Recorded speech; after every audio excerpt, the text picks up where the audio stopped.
สวัสดีครับผมโจปารันเจนจิตตรงครับนี่คือแชร์สู่แชร์เก้าอี้แห่งเรื่องราวที่ชวนคนบันเทิงมาพูดคุยเรื่องราวในชีวิตเขาที่มากกว่าแค่ข่าวบันเทิงครับวันนี้เรามาเจอกันแบบไลฟ์ครับเพื่อไม่ให้การเสียเวลาเพราะเวลาพวกเขาน้อยมากๆผมอยู่กับบิวกิ้นและพีพีสวัสดีครับพี่โจสวัสดีครับสวัสดีครับเขาว่ากันว่าวันนี้เป็นวันบิวกิ้นพีพีแห่งชาติเฮ้ยทำไมนะครับเป็นวันที่แบบว่าเราแถลงข่าวเปิดตัวคอนเสิร์ตคู่ครั้งแรกไงเธอไลฟ์กันตั้งแต่เช้าไลฟ์กันไม่หยุดหย่อนและวันนี้ก็ยังคงไลฟ์อยู่ครับผมยังไม่เหนื่อยนะครับสบายมากครับพี่โจยังไม่เบื่อหน้ากันนะครับไม่เบื่อครับตาดูแข็งๆ มาพูดเรื่องคอนเสิร์ตกันก่อนถึงแม้คุณจะพูดไปแล้วเมื่อเช้านี้แต่เราก็ต้องชวนคุยซ้ำเพราะว่านี่คือการเขาเรียกว่าการกลับมาร่วมงานกันแบบเต็มๆในคอนเสิร์ตเป็นคอนเสิร์ตคู่ครั้งแรกวันนี้ความพิเศษของมันคุณพูดตอนเช้าแล้วว่ามันจะแบบมีคอนเสิร์ตเป็นเวทีแคทวอล์กต่างๆมากมายอยากให้พูดถึงความรู้สึกก่อนเพราะว่าคุณสองคนเติบโตมาในการทำงานเดียววันนี้มารวมกันอีกครั้งความรู้สึกเช็คขึ้นคอนเสิร์ตด้วยกันเป็นยังไงฮะคือจริงๆงานคู่ที่เป็นงานคู่จริงๆของเรามันจบตั้งแต่ BKPP Project ครับผมแล้วก็เราก็ไม่ได้คอนติเนียตรงนั้นต่อมาเพราะว่าเราก็ไปโฟกัสในพาร์ทที่เป็นศิลปินของตัวเองกันมาครับผมแล้วก็พอมาถึงตอนนี้เราก็รู้สึกว่าโอเคด้วยเวลาด้วยทุกๆอย่างที่มันลงตัวกันก็เลยรู้สึกว่าเรากลับมาทำสิ่งนี้ด้วยกันอีกครั้งดีกว่าแล้วก็ก่อนหน้านี้ครับเราก็จะมีแฟนมีตต่างประเทศกันหลายๆประเทศเลยแล้วก็ยังไม่เคยมีโอกาสได้มาจัดเป็นคอนเสิร์ตเดี่ยวคอนเสิร์ตคู่ที่ไทยครับผมก็เลยรู้สึกว่าโอเคเราก็เลยตัดสินใจกันว่าเราอยากมาทำคอนเสิร์ตครั้งนี้ที่เมืองไทยครับผมถามบิวกิ้นอย่างนี้ดีกว่าช่วงเวลาที่แยกไปทำงานเดี่ยวของตัวเองมันมีโมเมนต์ของความคิดถึงการแบบทำงานด้วยกันบ้างไหมก็มีนะมีอยู่ตลอดนะครับมีอยู่ตลอดแต่หมายถึงว่าผมว่าความโชคดีคือเรายังได้เจอกันอยู่ตลอดเรื่อยๆถึงเราจะไม่ได้ทำอะไรใหญ่ด้วยกันอะไรอย่างเงี้ยแต่เราก็ยังคอยอัปเดตชีวิตหรือว่าเราคอยเห็นงานกันอยู่ตลอดอะไรเงี้ยเพราะจริงๆแล้วหมายถึงว่าแบ็กออฟฟิศเราก็เป็นทีมเดียวกันแล้วมันก็เลยเหมือนกับว่าจริงๆแล้วการวางเย็บแพลนหรืออะไรต่างๆเราก็จะวางเผื่อกันและกันอยู่แล้วเราก็จะรู้ความเคลื่อนไหวของการว่าสมมติช่วงนี้ผมปล่อยเพลงก็จะเบรกพี่ปล่อยเพลงผมก็จะเบรกอะไรเงี้ยมันเหมือนกับว่าเราจะไม่ทับกันเราจะพยายามเหมือนกับว่าจัดสรรเหมือนจริงๆแล้วเป็นศิลปินเดี่ยวก็จริงแต่หมายถึงว่าในช่วงของ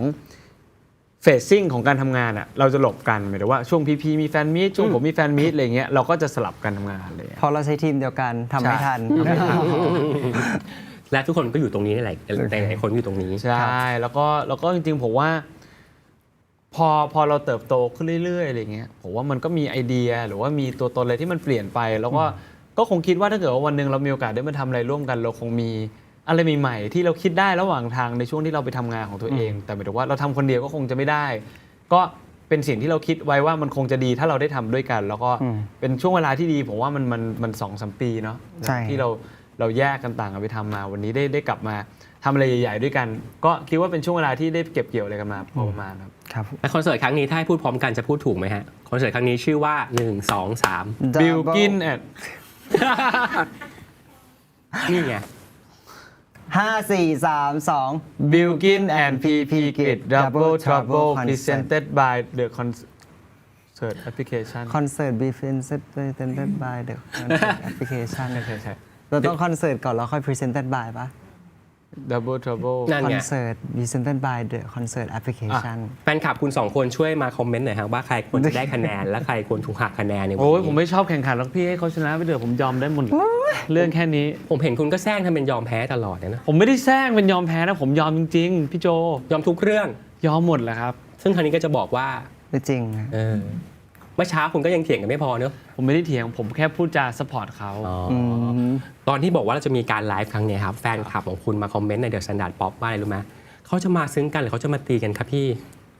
อยากได้แบบเสร็จแล้วเขาค่อยซึ้งพูดถึงคอนเสิร์ตนี้ก่อนความพิเศษของมันแน่นอนทั้งในเรื่องของอิโมชันอลด้วยนะเพราะว่าเป็นการกลับมาทำงานอยู่บนเวทีคุณไม่ใช่แขกรับเชิญของกันและกันเลยครับวันนี้คุณคือเจ้าของคอนเสิร์ตทั้งคู่ความพิเศษของบิลกิ้นและพีพีในคอนเสิร์ตครั้งนี้มีอะไรบ้างผมว่าความพิเศษอย่างแรกเลยมันคือการเป็นคอนเสิร์ตคู่เต็มรูปแบบครั้งแรกคือเหมือนว่าเราอาจจะทำงานด้วยกันมาในหลากหลายรูปแบบอะไรเงี้ยอาจจะเป็นงานแสดงหรือว่าอย่างที่พีบอกเคยทำแฟนมิตหรือว่าเคยไปเป็นเกสของกันและกันรวมถึงงานต่างๆงานอีเวนต์งานอะไรเงี้ยแต่หมายถึงว่ามันยังไม่เคยมีคอนเสิร์ตเต็มรูปแบบที่เราจะทำโชว์แบบ full scale ในแทบจะเทียบเป็นเหมือนยูนิตคู่เลยแหละเป็นยูนิตคู่ที่มาทำโชว์ร่วมกันในหลายๆแง่มุมไม่ได้หยิบ ทุกๆมุมของเราออกมาขยายทำเป็นโชว์มากขนาดนี้มุมสนุกสนานมุมตลกมุมซึ้งมุมความสัมพันธ์หรือแม้กระทั่งการเอาเคมีของเราทั้งสองคนเนี่ยไปเบลนด์กับไม่ว่าการจะทำแขกรับเชิญหรือว่าซีเควนซ์ของโชว์แต่ละซีเควนซ์ที่มันถูกคิดมาอะไรเงี้ยอันเนี้ยผมว่ามันเป็นสิ่งใหม่สำหรับเราเลยนะรวมถึงความใหม่ในเคมีของความเป็นคู่ที่ในวันนี้เราก็เติบโตกันขึ้นมาอย่างที่บอกแล้วหมายถึงว่าเราก็เก็บเกี่ยวประสบการณ์เก็บเกี่ยวไอเดียมีอะไรหลายอย่างที่อยากทำรวมถึงตัวเราก็เติบโตขึ้นมาในวันนี้เรามารวมกันเราก็ยังคงมีเคมีเดิมที่เราเคยทำงานด้วยกันความพิเศษตรงนั้นรวมถึงสิ่งใหม่ๆที่เราต่างก็ไปพัฒนาตัวเองแล้วก็ยังมีพาร์ทเดี่ยวของกันและกันที่พีเขาก็เตรียมโชว์ของเขามาอย่างเต็มที่ผมก็เตรียมโชว์ของผมมาอย่างเต็มที่นี่น่าจะเป็นความพิเศษของคอนเสิร์ตนี้แล้วมันจะมีเพลงคู่เพลงใหม่ที่คุณแถลงข่าวไปเมื่อเช้านี้แล้วครับผมเราสามารถพูดถึงมากกว่าเมื่อเช้าได้มากน้อยแค่ไหนว่าความพิเศษของเพลงคู่ครั้งนี้พูดได้เลยครับพูดได้เลยให้พีพูดเลยเดี๋ยวพี่พูดเป็นเนื้อเพลงเลยละกันแล้วก็เดี๋ยวพี่จะปล่อย MV คืนนี้เลยพูดจริงปะเนี่ยไม่จริง เราก็ลุ้นเนาะเราก็อยากได้ในพิเศษตรงเพลงนี้มันจะเล่าถึงอะไรบ้างคุณเล่ามาตอนเช้าว่าเป็นเรื่องของการความรู้สึกการเติบโตอิเลเมนต์ของกันและกันครับคือผมว่ามันอาจจะไม่ได้พูดถึงความเติบโตขนาดหรอกอาจจะพูดถึงเพื่อเรียกว่าคาแรคเตอร์ของความสัมพันธ์ของเราสองคนมากกว่าหมายถึงว่าเวลาที่เราสองคนอยู่ด้วยกันแล้วมันจะเป็นยังไงมันเกิดอะไรขึ้นเรื่องราวในนั้นอะไรอย่างเงี้ยครับส่วนใหญ่จะเป็นแบบไหนอะไรอย่างนั้นและส่วนใหญ่จะเป็นแบบไหนครับประมาณนี้ครับลองเดี๋ยวผมว่าพอทุกคนได้เห็นชื่อเพลงได้เห็นคอนเซปต์ได้เห็นตัวเนื้อเพลงผมว่าคนก็น่าจะเก็ตว่ามันเป็นเราสองคนยังไงแต่หมายถึงว่าก็ผมว่ามันก็มีความเป็นเราสองคนแล้วก็มีความดับเบิลทรัพเบิลอยู่ในนั้นเวลาคนนึกภาพพีกับกินนะครับบนเวทีคอนเสิร์ตมันจะมีหลายเมมโมรีการร้องเพลงแล้วก็การกอดการร้องไห้การเติบโตอย่างเงี้ยคิดถึงโมเมนต์นั้นบ้างไหมในความรู้สึกของทั้งคู่ก็คิดถึงโมเมนต์นั้นนะครับหมายความว่าทุกๆครั้งที่ตัวเพลงแล้วกันตัวเพลงได้มีโอกาสได้แบบเป็นเกสต์คอนเสิร์ตบิลกิ้นอะไรเงี้ยทุกๆครั้งที่เราได้เห็นเขาเติบโตขึ้นพัฒนาตัวเองมากขึ้นแล้วก็เห็นคนที่มารักเขาแล้วก็มาซัพพอร์ตเขามากขึ้นอะไรเงี้ยเราก็รู้สึกว่าเราดีใจมากๆที่วันหนึ่งแบบเราเดินทางมาด้วยกันและเห็นเราได้มีโอกาสเห็นเขามาตลอดนะครับหมายความว่าตั้งแต่แบบณเดย์วันที่เขาแบบยังมีสิ่งนี้คือความฝันของเขาตอนนี้ความฝันของเขามันเป็นความจริงแล้วเราได้มาอยู่ในโมเมนต์ตรงนั้นด้วยเราก็รู้สึกว่าทุกๆครั้งที่เรากลับไปคิดถึงมันอะไรอย่างเงี้ยเราก็จะรู้สึกดีใจแล้วก็ภูมิใจทุกครั้งครับผมที่ได้มีโอกาสได้เติบโตมาพร้อมๆเขาแล้วก็เดินทางมาตรงนี้พร้อมๆเขาครับประโยคพวกนี้เราได้ยินคุณสองคนพูดกันบ่อยพอสมควรแต่เวลาฟังมันก็รู้สึกดีทุกครั้งนะเวลาเห็นคนสองคนเติบโตมาตั้งแต่จุดเริ่มต้นเหมือนกันคอนเสิร์ตครั้งนี้เนี่ย31 สิงหาและ1 กันยายนแต่สิ่งสำคัญของวันคอนเสิร์ตคือวันขายบัตรคือวันไหนฮะพรุ่งนี้ครับพรุ่งนี้เอาจริงๆคุณกังวลไหมก็จริงๆผมไม่ได้เอาผมก่อนแล้วกันนะแต่ไม่รู้พี่ยังไงนะผมไม่ได้กังวลขนาดนั้นนะไม่ได้ไม่กังวลเพราะว่าโอ๊ยหมดแน่ไม่ใช่นะแต่หมายถึงว่าผมรู้สึกว่าพูดกันแบบตามตรงเลยคือผมว่าหมายถึงว่ามันอยู่ในสเกลที่เราไม่ได้ห่วงว่าโอ้โหมันจะทำให้เราเหมือนกับว่าตกอยู่ในที่นั่งลำบากถ้าเกิดว่ามันแบบมันเกิดเป็น disaster อะไรขึ้นมามี crisis อะไรขึ้นมาผมคิดว่ามันคงไม่ได้เป็นแบบนั้นซึ่งผมว่าจุดช็อตนั้นนะผมมองก้าวผ่านมาแล้วผมแค่รู้สึกว่าผมมองไปถึงวันโชว์มากกว่าอะไรเงี้ยว่าสิ่งที่เราพยายามจะนำเสนอมันจะออกมาเราจะสามารถสื่อสารมันได้ตรงไปตรงมาเหมือนกับที่เราตั้งใจไว้ไหมวิธีการสื่อสารของเรามันครีเอทีฟที่ทีมงานทุกๆคนแล้วก็ผมสองคนพยายามจะช่วยคิดพยายามจะช่วย develop มันขึ้นมาพยายามจะยกระดับโชว์ของเรารวมถึงตัวของเราด้วยเนี่ยมันจะทำงานกับคนดูไหมเราจะสามารถมอบความสุขให้คนดูกลับบ้านไปอมยิ้มได้ไหมมันจะเป็นความทรงจำที่ดีของคนได้ไหมยิ่งมากไปกว่านั้นถ้าเกิดว่ามันเป็นคอนเสิร์ตที่คนรู้สึกว่าอยากจะมาตั้งใจและตั้งความหวังมากเราจะทำให้เขาผิดหวังกลับบ้านไหมอะไรผมว่าช็อตนั้นมากกว่าที่มันสำคัญสำหรับผมนะแต่หมายถึงว่าวันขายบัตรผมรู้สึกว่ามันก็จะเป็นอีกวันหนึ่งที่เราดีใจที่สมมุติคนอยากจะมาแล้วเราได้เห็นว่าเฮ้ยได้มาได้เจอกันเดี๋ยวเจอกันนะอะไรอย่างเงี้ยอะไรเหล่านั้นนะผมว่ามันก็จะเป็นอะไรที่เหมือนเติมพลังแล้วก็บูสต์เราอีกสเต็ปนึงเลยของพี่เป็นไงครับของพี่ล่ะจริงๆพี่ก็กังวลนะครับเพราะว่าอย่างบิลกิ้นเนี่ยเขาอาจจะมีประสบการณ์แบบทำคอนเสิร์ตเทมโปมาอะไรอย่างเงี้ยแต่ว่าด้วยสเกลนี้ด้วยแล้วก็ด้วยจำนวนที่นั่งที่มันเยอะคูณ2จากคอนเสิร์ตเขาด้วยอะไรอย่างเงี้ยพี่ก็เลยรู้สึกว่าโอเคพี่ก็ยังมีความกังวลอยู่นิดนึงเหมือนกันว่าแบบ จะมาไหมจะหมดไหมอะไรเงี้ยคือไม่ได้คาดหวังว่าโอเคต้องหมดทุกๆรอบหรืออะไรเงี้ยแค่รู้สึกว่าเราก็ตั้งใจทำในสิ่งที่เราอยากทำมากๆอะไรเงี้ยแล้วก็หวังว่าทุกคนจะชอบกันด้วยเหมือนที่บิลกินบอกแล้วก็คิดว่าแบบอยากจะให้ทุกๆคนมาเจอกันเพื่อมาซัพพอร์ตบิลกินแล้วก็พีไปพร้อมๆกันครับผม ในขณะเดียวกันแฟนคลับของคุณที่กำลังดูไลฟ์อยู่เนี้ก็กังวลครับกังวลว่าจะจองไงให้ทัน โอ้ยผมว่าน่าจะทันนะเพราะว่าอย่างที่พี่บอกคือรอบนี้จริงๆแล้วเราพยายามจะทำสเกลให้มันเป็นสเกลที่ค่อนข้างสเกลสำหรับคนดูนะว่าหมายถึงว่าเราอยากจะให้ทุกคนที่อยากดูอ่ะได้ดูแต่หมายถึงว่าหมดไม่หมดอ่ะผมว่ามันก็ไม่รู้หรอกแต่หมายถึงว่าสุดท้ายแล้วคือเอาจริงจากสเกลนี้มันไม่ได้เป็นสเกลที่แบบทำแล้วโอ้โหเฟื่องฟูแบบดับเบิลนะจริงๆแล้วหมายถึงว่าด้วยของโปรดักชันด้วยถึงอะไรต่างๆอะไรเงี้ยโอเคมันอาจจะมีรูมที่เราสามารถสนุกกับการทำโปรดักชันหรือว่าการทำอะไรหลายๆอย่างได้มากขึ้นอะไรเงี้ยแต่หมายถึงว่าผมว่าสิ่งที่มันสำคัญคือเราได้ทำอะไรอย่างเต็มที่ในสิ่งที่ใจเราอยากจะทำแล้วเราก็ได้อยู่กับคนที่เขาอยากจะดูอย่างเต็มที่เหมือนกันอะไรอย่างเงี้ยเชื่อเหลือเกินว่าจะเป็นคอนเสิร์ตที่คุณ2คนประทับใจไปอีกนานๆเลยอ่ะคอนเสิร์ตครั้งนี้มั่นใจมากแล้วก็พี่โจไปไหมครับไปสิครับคุณชวนมาฮะชวนสิครับไปสิครับผมและคุณผู้ชมครับผมย้ำอีกครั้งที่เขาช่วยเขาขายบัตรคอนเสิร์ตเลยวันพรุ่งนี้ฮะ6 โมงเย็นป่ะ6 โมงเย็นครับ6 โมงเย็นวันที่2 กรกฎาคม6 โมงเย็นคุณอยู่ด้วยกันมาพรุ่งนี้6 โมงเย็นพรุ่งนี้ไม่รู้ละงานเยอะไปหมดเอาเป็นว่ากดจองและส่งข่าวใน The Standard Pop ว่าคุณจองได้หรือเปล่าบอกคอมเมนต์ข้างล่างก็ได้ครับกลับมาบอกมาหน่อยนะครับแล้วพี่โจจะจองไหมฮะอุ้ย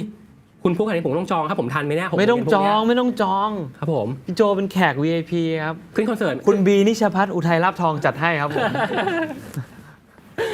ท่านผู้ชมครับไปให้กำลังใจเขาเยอะเพราะว่าวันนั้นก็จะผมเชื่อว่ากว่าจะถึงคอนเสิร์ตก็เหนื่อยอ่ะวันนั้นรถเราจะติดกันทั้งมหานครกรุงเทพไปให้กำลังใจบิลกิ้นและพีด้วยนะครับแล้วเดี๋ยวเราค่อยมาขายบัตรคอนเสิร์ตกันต่อเพราะว่าตอนนี้ผมอยากคุยกับเขาอีกหลายเรื่องได้ครับครั้งล่าสุดที่บิลกิ้นมาคุยกับพี่น้องเมื่อปีที่แล้วครับไม่ใช่รายการชาดูแชร์เป็นรายการอื่นใน The Standard Pop บิลกิ้นพูดมาคำหนึ่งว่าตลอดช่วงชีวิตของเขาตั้งแต่เขาก่อนก้าวเข้ามาในวงการบันเทิงรวมถึงก้าวเข้ามาแล้วเนี่ยคนหนึ่งที่ไม่เคยหลุดหายจากไทม์ไลน์ชีวิตเขาเลยและอยู่ใกล้ที่สุดก็คือพีเพราะฉะนั้นวันนี้อยากจะชวนพีไหนพีฮะคุณก็ตั้งใจโชว์หลังมาเนี่ยเมื่อกี้อาหารที่พี่เป็นคนยิงสิ่งนี้อันน่าเห็นนะเขามีใจนะเสื้อก็แพงทำไมให้ผ้าน้อยจังคุณไปแย่งมุกเขาจะบอกว่าไปขัดขวางเขามีทำไมไหนพี่ผมจะถามอะไรนะทุกช่วงไทม์ไลน์ของชีวิตโอเคลืมเหมือนกันอันดับแรกคุณเติบโตมาด้วยกันปกติเวลาสัมภาษณ์เนี่ยพิธีกรมักจะให้พูดถึงเหตุการณ์ภูมิใจของตัวเองในการทำงานผมไม่อยากถามแบบนั้นได้ครับไม่เป็นไรครับในเมื่อคุณรู้จักกันและกันอยู่แล้วอยากสแวปแบบนี้ครับถามพี่ก่อนในการเติบโตของบิลกิ้นฮะถ้าเรารู้จักเขามาถ้าให้พี่เลือก1เหตุการณ์ที่พี่รู้สึกภูมิใจหรือชอบในสตอรี่ไลฟ์ของเขามากที่สุดอะเหตุการณ์ช่วงไหนในช่วงชีวิตของบิลกิ้นที่พี่รู้สึกว่านี่คือเหตุการณ์ที่พี่ชอบและอยากเล่าถึงมันที่สุดเหตุการณ์ช่วงไหนล่ะครับคือเดี๋ยวเล่าอย่างนี้ละกันคือในโฟโต้บุ๊กใช่ไหมครับผมของบิลกินน่ะเขาก็จะมีให้เราเขียนความรู้สึกที่เรารู้สึกต่อคอนเสิร์ตนี้อะไรเงี้ยมันเลยทำให้พี่กลับไปคิดถึงเรื่องของเขาครับหลายๆเรื่องอะไรเงี้ยคือเหตุการณ์หนึ่งที่แบบพี่ประทับใจมากๆคือเหมือนเราเคยคุยกันเล่นๆตอนที่เราแบบว่าก่อนที่เราเป็นแค่เทรนนีกันครับตอนนั้นอยู่ที่นาดาวังกอกอะไรเงี้ยเราเคยคุยกันเล่นๆว่าแบบถ้าเราเปิดเพลงฟังในวิทยุแล้วเขาเจอเพลงหนึ่งเขาบอกว่าถ้าในชีวิตเขาอะสักครั้งหนึ่งเขาอยากจะมีเพลงที่เป็นเพลงฮิตแบบนี้บ้างแค่เพลงเดียวก็พอรู้สึกว่าแค่นี้เขาคงพอแล้วเขาคงฟินแล้วหมายความว่าแบบมันฟูลฟิลความฝันตรงนั้นแล้วตัวหนูเองหนูก็พูดกลับไปหาเขาว่าจริงๆแล้วแบบมันไม่ได้มีแค่นั้นหรอกคือในใจเราก็เชื่ออยู่แล้วว่า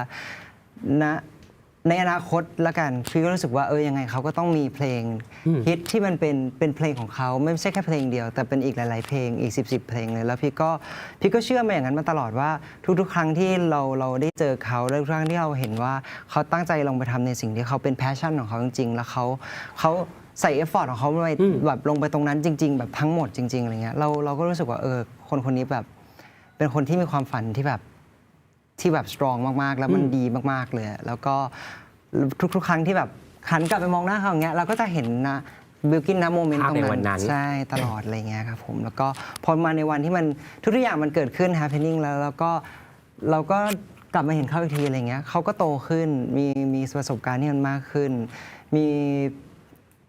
เขาเรียกว่าไงอ่ะคือเหมือนตัวเขาเองเขาก็พัฒนาตัวเองมาเรื่อยๆอะไรเงี้ยครับก็ถ้า3 พี่นะพี่ว่าเหตุการณ์หนึ่งมันคงแบบไม่ได้ชัดขนาดนั้น แต่ว่าทุกๆครั้งที่เราได้เจอเขามาครับแล้วก็ทุกครั้งที่เราได้ร่วมงานกับเขามันคือความภูมิใจแล้วก็ความประทับใจของพี่ทุกๆครั้งครับยูกี้แหละครับนึกถึงเหตุการณ์อะไรของพีครับของผมน่าจะเป็นคือผมต้องเล่าแบ็กกราวด์นี้ก่อนคือจริงๆแล้วหมายถึงว่าคือพีเมื่อก่อนเนี่ยเขาจะเป็นคนที่ไม่ค่อยมั่นใจในตัวเองโจเขาจะเป็นคนที่แบบถึงแม้เขาทำออกมาได้ดีนะเขาก็จะมีความเขาก็จะมีคำถามกับตัวเองตลอดว่าเอ๊ะเขาทำได้ดีหรือยังเขาก็ยังไม่มั่นใจในสิ่งที่เขาทำในสิ่งที่เขาเป็นสิ่งที่เขาคิดสิ่งที่เขาแบบทำออกไปแล้วอะไรอย่างเงี้ยแล้วเหมือนกับว่าผมว่ามันเลยทำให้หลายๆครั้งอ่ะเวลาเราทำงานด้วยกันอ่ะเวลาที่เขาทำออกมาได้ดีอ่ะเขาก็จะหมายถึงว่าพยายามจะเอา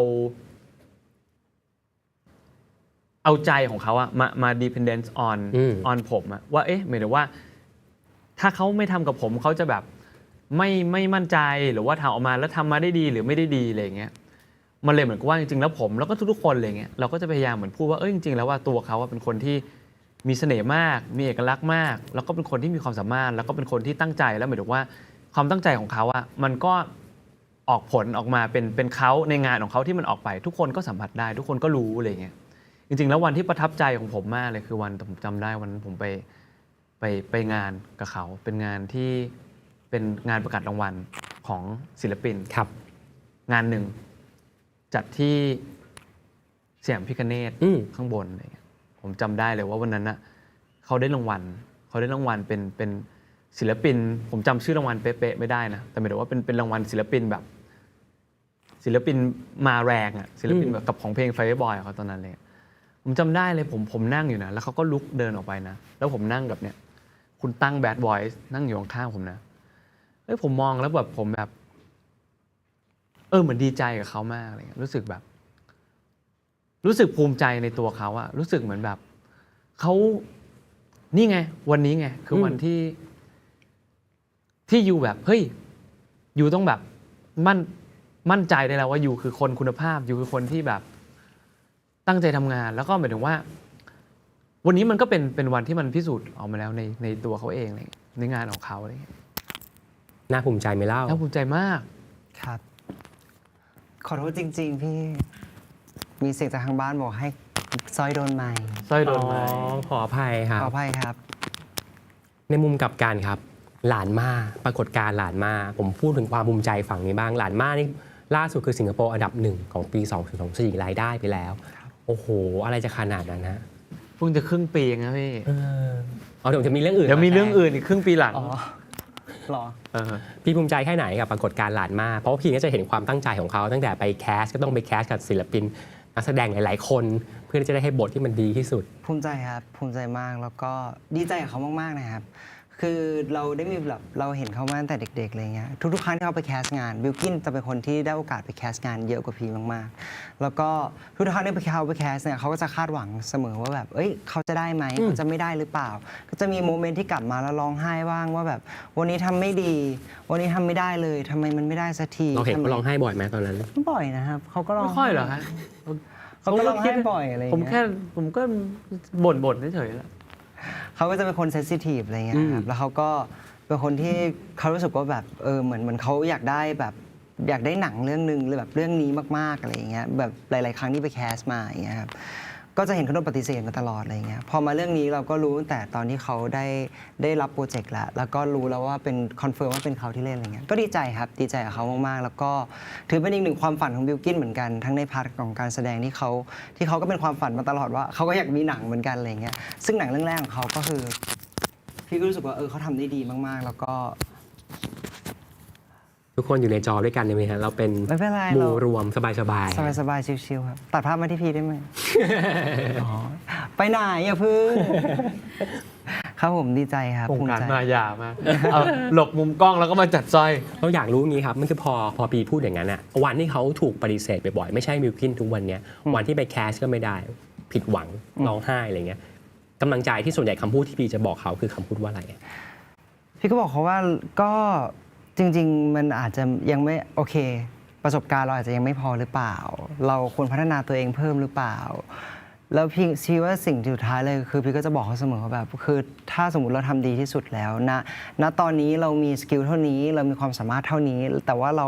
ใส่ทั้งหมดลงไปแล้วอะไรเงี้ยถ้ายังไม่ได้ก็ไม่มีอะไรจำเป็นจะต้องเสียดายครับหมายความว่าเราทำของเราเต็มที่แล้วณโมเมนต์นี้อะไรเงี้ยถ้ามันไม่ได้เราขาดอะไรเราก็ไปเติมตรงนั้นพี่เชื่อว่าประสบการณ์แล้วก็โอกาสที่ดีเนี่ยมันก็เข้ามาหาเขาอีกแน่นอนครับผมยังไงพี่ก็เชื่อแบบนั้นมาตลอดครับแล้วการเป็นบิลกินกับพีพีทุกวันนี้ที่เรามีชื่อเสียงประสบความสำเร็จแล้วอ่ะมันยังมีมุมที่ต้องแบบว่าต้องคอยดูแลใจกันแบบเวลาที่มันเฮิร์ตหรือแบบอย่างนี้บ้างไหมอ่ะผมว่ามันก็มีอยู่ตลอดนะหมายถึงว่าผมว่าเราก็มันไม่ใช่แค่ในฐานะของคนทำงานหรอกผมว่าหมายถึงว่าเราก็เหมือนครอบครัวเราก็เหมือนเพื่อนอะไรเงี้ยเราก็เหมือนคนที่มีความสำคัญในชีวิตของกันและกันเลยผมว่าไม่ว่าจะเป็นเรื่องอะไรไม่ว่าจะเป็นเรื่องงานเรื่องส่วนตัวหรือว่าเรื่องทุกๆเรื่องอะไรเงี้ยผมว่าเราก็แฮปปี้ที่เราจะได้ดูแลกันและกันอยู่แล้วใครดูแลกันบ่อยมากกว่าเนี่ยพูดเรื่องนี้เยอะเนี่ยผมเซนซิทีฟนะแต่เราเห็นแล้วเราเห็นการดูแลกันของคุณสองคนมาตลอดจริงๆไม่ว่าจะเป็นวันที่ผมตั้งใจมาสัมภาษณ์ตลกกันเนี่ยวันนี้พี่มาบิ้วกันเลยผมเลยผมยังไม่ทันบิ้วเลยนี่ก็พยายามบอกว่ายิ้มอยู่อย่างนี้ผมยังไม่ทันบิ้วเลยนี่ถ้าพวกเขาให้ผมมาแบบเอากันไม่อยู่แล้วชิบหายแล้วนี่ผมตั้งใจมาแบบอัดมุกเลยเนี่ยแฟนคลับส่งให้กำลังใจพีพีบิลกินหน่อยครับผมเป็นเรื่องธรรมดามากเลยของคนที่เติบผมก็มีเพื่อนที่เติบโตมาด้วยกันและเห็นเขาทั้งสำเร็จแล้วก็ล้มเหลวแล้วเวลาเล่าเรื่องเขาอ่ะมันก็เป็นโมเมนต์แห่งเราให้เด็กโคตรมีความสุขขออนุญาตให้บิลกินดูแลตัวเองหน่อยฮะระหว่างที่บิลกินกำลังดูแลตัวเองผมเชื่อว่าต้องสลับกันอย่างเงี้ยแหละครับพี่ถ้าสมมติเขาร้องเงี้ยหนูก็จะห้ามร้องหรอใช่เราสัมผัสได้ว่าคุณพีพีเมื่อกี้พยายามทำตัวเข้มแข็งอยู่เพราะว่าเดี๋ยวเราจะไปต่อกันไม่ได้เดี๋ยวจะมันจะคู่กันแล้วความยากของการคุยดิฟทอล์กในวันนี้ยากสำหรับผมก็คือมันไลฟ์ใช่ฮะมันสดเขาก็จะไปล้อผมใน X เขาคือใครแฟนคลับก็จะแคปไปล้อผมใน X เราเล่นนะฮะผมพูดถึงเรื่องความภูมิใจดอกได้ไหมคือผมว่าคุณสองคนเนี่ยมีชีวิตหลายๆอย่างที่มันพอเติบโตมาด้วยกันแล้วมันก็มีการเดินทางคล้ายๆกันอย่างช่วง1 ปีที่ผ่านมาที่คุณชอบแซวเขาว่าเขาเป็น global ambassador ของวงการระดับโลกวันนี้คุณก็เป็น ambassador ของซูเปอร์แบรนด์แฟชั่นถึงแม้จะคนละประเทศคนหนึ่งอิตาลีคนหนึ่งฝรั่งเศสมันไม่กี่คนในประเทศนี้ที่จะได้อยู่ในจุดนี้มันเป็นประสบการณ์ยังไงกับชีวิตของบิลกินกับพีพีบ้างหมายถึงความรู้สึกของตัวเองรวมถึงประสบการณ์ที่ได้รับมาครับพีก่อนพีเขาน่าจะไปมาเยอะกว่าผมแบบคือพี่ประทับใจนะครับจริงๆพี่ดีใจมากๆแล้วก็ประทับใจทุกครั้งเลยที่ได้มีโอกาสทำงา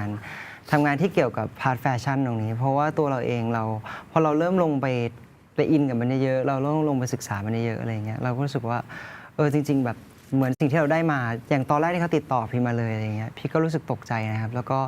งงว่าแบบจริงๆหรอแบบทำไมถึงเป็นเราล่ะอะไรเงี้ยพี่เป็นคนบอกว่าquestionกับสิ่งนี้เยอะอะไรอย่างเงี้ยใช่ไหมครับพี่ก็จะถามทางทีมว่าจริงหรอแล้วทำไมถึงเขาอยากได้ล่ะคือเขาอยากได้เพราะอะไรเพราะคาแรคเตอร์เราหรอหรือสรุปเป็นเพราะอะไรอะไรอย่างเงี้ยพี่ก็พยายามหาคำตอบกับมันอะไรเงี้ยมาเรื่อยๆอย่างเงี้ยครับผมจนสุดท้ายโอเคเราตอนแรกเราก็รู้สึกว่าเรากดดันมากๆเพราะว่าแบรนด์เนี้ยก็บางชุดบางอย่างอะไรเงี้ยก็ค่อนข้างแบบเอาอยู่ยากอะไรอย่างเงี้ยตัวเราเองเอาอยู่ยากครับแล้วก็ตัวพี่เองพี่มีโอกาสใส่แบรนด์เนี้ยก่อนหน้านี้ก็จะมีงานแฟชั่นที่ติดต่อมาหลายๆแบรนด์อะไรอย่างเงี้ยใช่ไหมครับที่ไปทำงานแบบแต่พี่เคยร่วมงานกับแบรนด์นี้จริงๆแค่2 รอบเองแล้วก็มีโอกาสได้แบบเห็นคอสตูมเขาหรือใส่ของเขาอะไรเงี้ยไม่กี่รอบเลยอะไรเงี้ยเราก็กลัวว่าตัวเราเองเราจะเอาไม่อยู่หรือเปล่าอะไรเงี้ยเรากลัวว่าแบบเราอาจจะทำให้ทีมของเมืองนอกอะไรเงี้ยเขาแบบเขาไม่โอเคไหมหรืออะไรอย่างเงี้ยแต่พอเราได้ลงไปทำได้ไปลองได้ไปศึกษาเราก็เห็นมันก็อีกดิเมนชันหนึ่งเหมือนกันมันเป็นแฟชั่นที่เป็นอีกแบบหนึ่งเลยแล้วก็พอพี่ลงไปทำมันจริงๆลงไปแบบรู้จักมันจริงๆพี่รู้สึกว่าพี่สนุกกับมันมากๆแล้วก็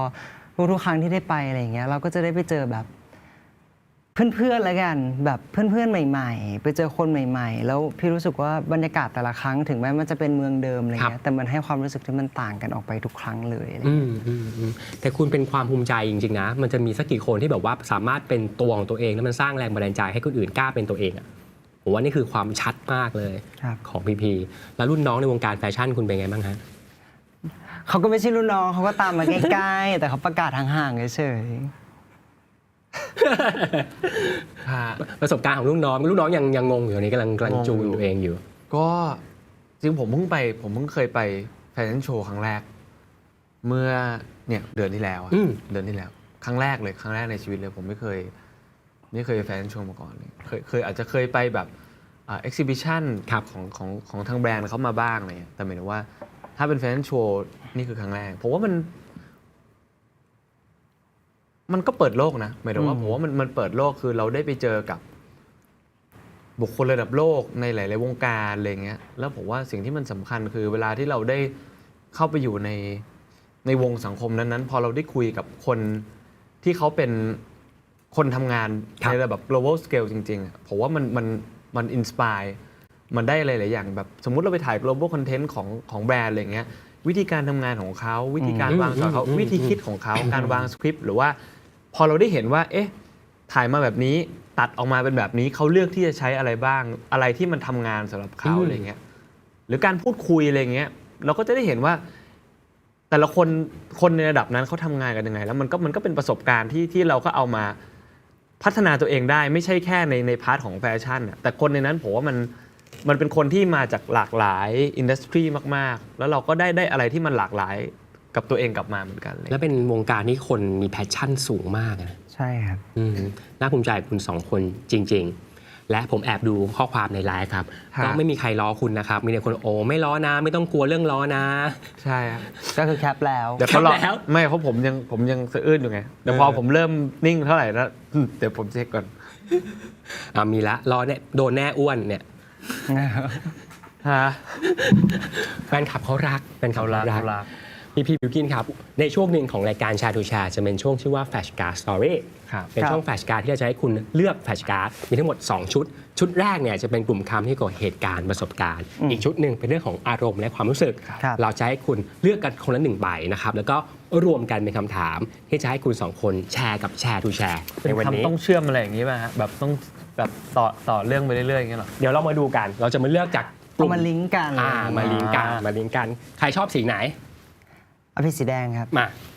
สุ่มเลือก1ใบเดี๋ยวเพิ่งดูนะครับได้ครับหยิบมา1ใบแล้วส่งให้ผมครับอันนี้ครับนี่ครับโอเคครับมาขออนุญาตวางก่อนนะครับได้เลยครับโอ้โหคุณเลือกแล้วทำให้แบบผมถามยากเลยอ่ะ สดด้วยเปลี่ยนไม่ได้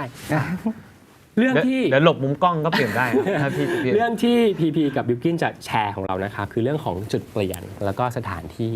นั่นหมายความว่าถ้าสมมติเรามีสถานที่แห่งหนึ่งสถานที่นี้มันอาจจะเป็นไทม์ไลน์ชีวิตก็ได้ที่มันเป็นจุดเปลี่ยนสำคัญ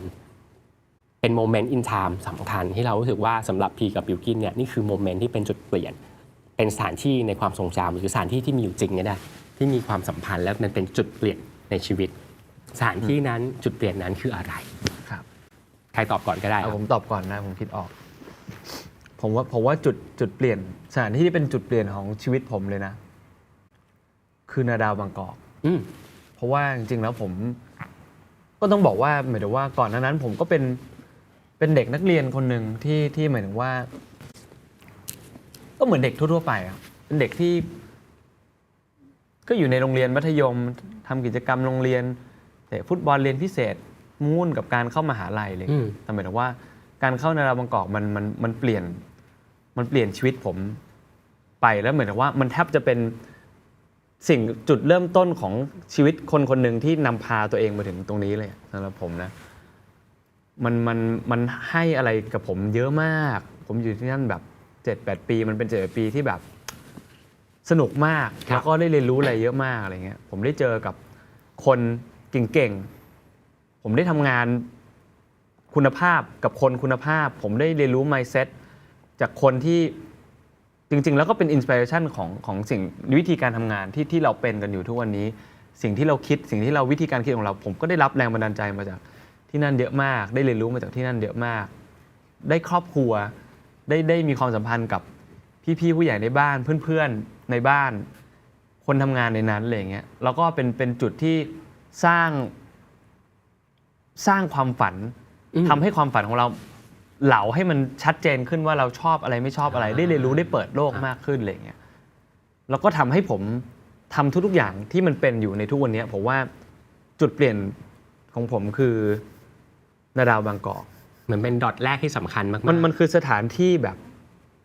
ที่มันกรูมตัวเราแบบสร้างตัวตนเชฟตัวตนของเราแล้วกันไม่ได้สร้างหมายถึงว่าเชฟตัวตนของเราให้มันเจรไนแบบนี้ครับทั้งในด้านของความคิดความสามารถแล้วก็ในด้านของการเติมเต็มความเป็นมนุษย์นะครับสำหรับพี่แล้วครับครับสถานที่กับจุดเปลี่ยนได้ไหมครับตอนแรกจะตอบนาดาวบางกอกเหมือนกันแต่ตอบนาดาวบางกอกเหมือนกันแต่ว่าพี่ว่าจุดเปลี่ยนมันคือการที่พี่ได้ไปเจอบิลกินที่นู่นด้วยมั้งครับก่อนหน้านี้เราไปเจอกันที่เรียนพิเศษอะไรเงี้ยแล้วพอเราได้มีโอกาสแบบโอเคเข้านาดาวมาด้วยกันมันเลยทำให้เราสนิทกันมากได้คุยกับเขาอะไรเงี้ยพี่ว่าจุดเปลี่ยนของพี่คือจากตอนแรกที่พี่ไม่รู้สึกไม่เชื่อในตัวเองเลยพี่ไม่เชื่อว่าพี่จะทำสิ่งนี้ได้พี่ไม่เชื่อว่าพี่จะออกไปข้างหน้ากล้องแล้วพี่จะแสดงได้พี่ไม่เชื่ออะไรในตัวเองเลยแบบทุกๆอย่างเลยอะไรเงี้ยแต่เหมือนเขาคือคนแรกครับที่แบบเขารู้สึกเชื่อในตัวพี่มากๆแล้วเขาก็พาพี่มาทำให้พี่เป็นพีทุกวันนี้ครับหมายความว่าที่พี่มั่นใจทุกวันนี้พาร์ทหลักๆพาร์ทที่ใหญ่เลยมันก็เป็นเขามาตลอดที่คอยซัพพอร์ตเราแล้วก็เป็นกำลังใจให้พี่มาตลอดอย่างเงี้ยครับหมายความว่าทุกๆครั้งที่พี่เดากับตัวเองว่าแบบทำไม่ได้หรอกไม่เอาอ่ะไม่ทำถ้าทำแล้วแบบไม่ดีอย่าทำเลยอะไรเงี้ยเขาก็เป็นคนเบรกตลอดว่าแบบลองก่อนไหมทำไหมแบบอย่างน้อยแบบไม่ถ้าสมมติพี่ไม่เชื่อว่าพี่ทำได้แต่ว่าเขาเชื่อมากๆว่าพี่จะทำได้แล้วมันจะต้องออกมาดีมากๆอะไรเงี้ยแล้วก็เป็นอย่างนี้กับทุกๆเรื่องที่ผ่านมาเลยอะไรเงี้ยครับเนี่ยคุณเล่าเนี่ยคุณก็ปิ้วคนข้างๆคุณเนี่ยไม่อยู่แล้วผมไม่ได้พูดอะไรเลยนะผมฟังบิลกินกับพีพีคุยกันแล้วผมนึกอะไรบ้างผมนึกถึงวงกลม2วงอะที่มันกลิ้งเข้าหากันแล้วก็มีจุดเชื่อมตรงกลางสนุกไหมวันนี้แชร์ทูแชร์ครับบิลกินผมทำไงดีเนี่ยผมให้คุณออกกำลังกายเปิดก๊อกแล้วเนี่ยกระโดดก๊อบไปแล้วอย่าว่าเลยคุณไปเลยผมก็ไปเหมือนกันอย่างจริงครับก่อนทิชชู่เราแจกฟรีในรายการครับขอบคุณครับสำหรับผู้ชมชาวเดอะสแตนดาร์ดป๊อปครับระหว่างที่นี้อยากคุยอะไรกับพีพีบิลกินผมจะอ่านคอมเมนต์ให้คุณฟังนะแล้วก็คุณอยากถามอะไรส่งคำถามมาคำถามนี้จะทำให้บิลกินร้องไห้หรือเปล่าผมไม่แน่ใจตลกนะครับจะได้เปลี่ยนมูดบ้างนี่ผมยังไปไม่ถึงคำถามซึ้งๆที่ผมจะถามเลยนะยังนะยังไปไม่ถึงเลยเนี่ยยังไปไม่ถึงเลยนะครับขอบคุณคินที่ทำให้พีมั่นใจขึ้นด้วยอ้วนฮึบก่อนฮึบนะคุณยูริผมอ่านชื่อคุณไม่ออกขออภัยจริงๆนะครับเก่งมากฮึบแล้วฮึบเราเนี่ยฮึบแฟนคลับก็ฮึบเหมือนกันคุณอยากถามอะไรพีพีบิลกินคุณส่งมานะฉันก็จะร้องบิลกินจ่ายวันนี้ทั้งสิ้น300 ล้านโอ้โหคุณมีเดียบอกว่าอย่าร้องไห้ฮึบโดนอีกแล้วอ้วนฮึบเก่งที่สุดแล้วผมว่าแฟนคลับก็เป็นกำลังใจให้คุณ2คนเสมอเหมือนกันนะจริงๆแล้วเวลาเห็นคุณร้องไห้แฟนคลับมันจะบอกอะไรคุณบิลกินเขาก็จะบอกว่าร้องอีก เขาก็จะอินไปกับเราแหละเอาจริงๆหมายถึงว่าเขาแฟนคลับสำหรับผมคือเขาก็เป็นคนที่รักแล้วก็สปอร์ตเราเวลาที่เขาเห็นเราร้องไห้ไม่ว่าจะเป็นเพราะว่าเราเศร้าหรือเพราะเรามีความสุขอะไรเงี้ยถ้าเรามีความสุขผมว่าเขาก็ยินดีแล้วเขาก็มีความสุขไปกับเราแต่ถ้าเราเศร้าเขาก็คงไม่ได้มีความสุขเขาก็คงเศร้าไปกับเราเลยครับซึ่งหมายถึงว่าผมว่าก็เป็นแฟนคลับก็คือสำหรับผมก็คือพรจากฟ้านะหมายถึงว่าคือแบบซัพพอร์เตอร์แบบทั้งทางใจทางกายอะไรเงี้ยทุกๆอย่างเนี่ยคือแบบผมว่ามันคือความโชคดีของชีวิตสุดๆอ่ะที่เราได้มีคนที่รักเรามากขนาดนี้อะไรเงี้ยแล้วเราก็มันก็ทำให้เรารักเขาไปด้วยโดยปริยายนะเราก็แคร์แล้วเราก็ซีกหาสิ่งที่ดีที่สุดครับคุณปัจจารีคอมเมนต์มาว่าในคอนเสิร์ตเนี่ยจะร้องเพลงหรือร้องไห้ครับผัดกันครับผัดกันแล้วเดี๋ยวลืมเท่าไหร่เดี๋ยวร้องไห้เพราะว่ามันมี2คนเดี๋ยวถ้าคนนึงร้องเดี๋ยวอีกคนนึงร้องเพลง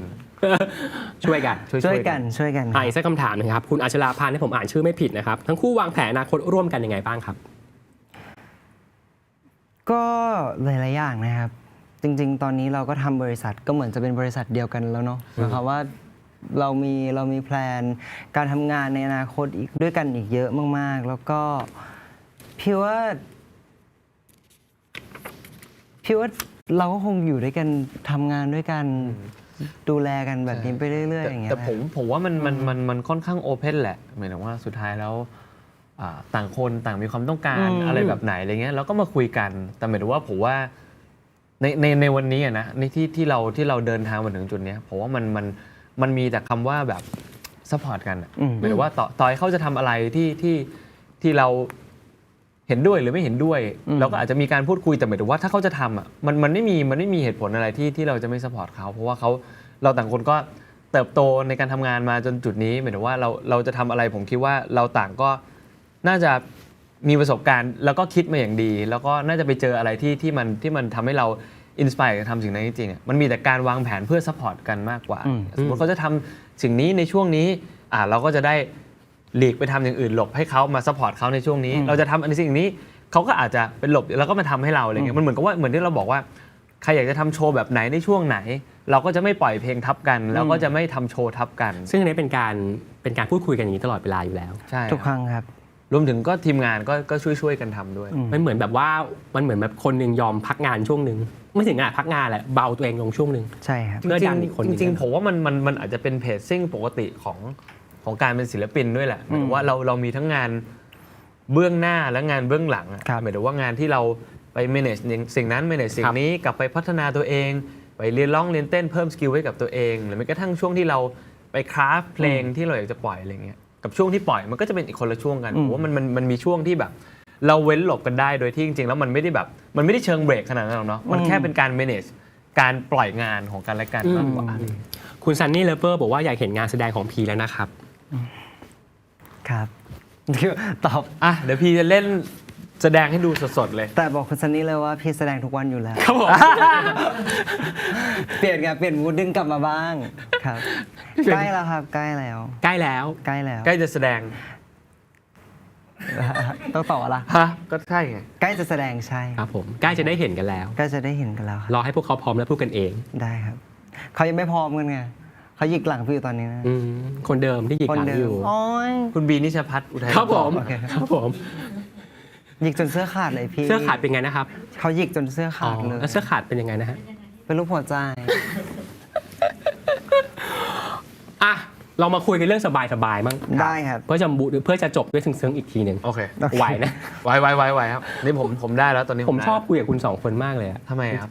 ผมชอบไงผมแบบเอาจากใจเลยป่ะมันเป็นการสัมภาษณ์คู่ในโมเมนต์ที่ผมชอบผมไม่สามารถบรรยายให้มันลึกกว่านั้นได้เป็นโมเมนต์ที่ผมชอบเพราะว่ามันเป็นเรื่องของคุณ2คนเนี่ยบางคนเป็นการสัมภาษณ์คู่ที่มาด้วยงานถูกไหมโปรโมทเรื่องนั้นเรื่องนี้เส้นตรงกลางที่เป็นชีวิตบางทีไม่ได้คล้องจองกันแต่ของกินกับพีมันคล้องจองกันไปหมดเลยเพราะฉะนั้นสิ่งหนึ่งพูดอะไรไหมครับเปล่าครับผมยิ้มเฉยๆครับผมมีคำถามเล่นซึ่งคุณน่าจะเห็นแล้วมันเป็นพาร์ทที่อยู่ดีผมแวบขึ้นมาเพราะคุณทำอะไรหลายอย่างด้วยกันถ้าวันหนึ่งบิลกิ้นกับพีต้องสร้างบ้านด้วยกัน1 หลังคุณจะดีไซน์บ้านนั้นยังไงบ้างห้องนอนตู้เสื้อผ้าห้องครัวสวนบ้านของบิลกิ้นพีที่ต้องแชร์อยู่ด้วยกันมันจะเป็นดีไซน์แบบไหนแต่ละคนให้ความสำคัญกับอะไรบ้างผมว่ามันก็ต้องเป็นบ้านที่เราสามารถจะมีพื้นที่ที่เราสามารถสบายใจที่จะทำอะไรด้วยกันส่วนกลางที่เราจะต้องทำด้วยกันแบบสมมุติเรากินข้าวด้วยกันเราอาจจะใช้ครัวร่วมกันได้เรามี living room ใหญ่ร่วมกันสำหรับการพา mutual friend แล้วก็เพื่อนของพี่แบบสลับกันใช้ได้แต่หมายถึงว่าเราก็ควรจะมีพาร์ทที่เป็นพาร์ทส่วนตัวของกันและกันที่ต่างคนก็ต่างไปคิดต่างไปทำต่างอยากจะดีไซน์อะไรให้มันเป็นอย่างของตัวเองเต็มที่ในกิจกรรมที่ตัวเองอาจจะชื่นชอบอะไรเงี้ยพี่เขาก็อาจจะมีตู้เสื้อผ้าขนาดไหนฮะขนาดเท่าสแตนดาร์ด RCA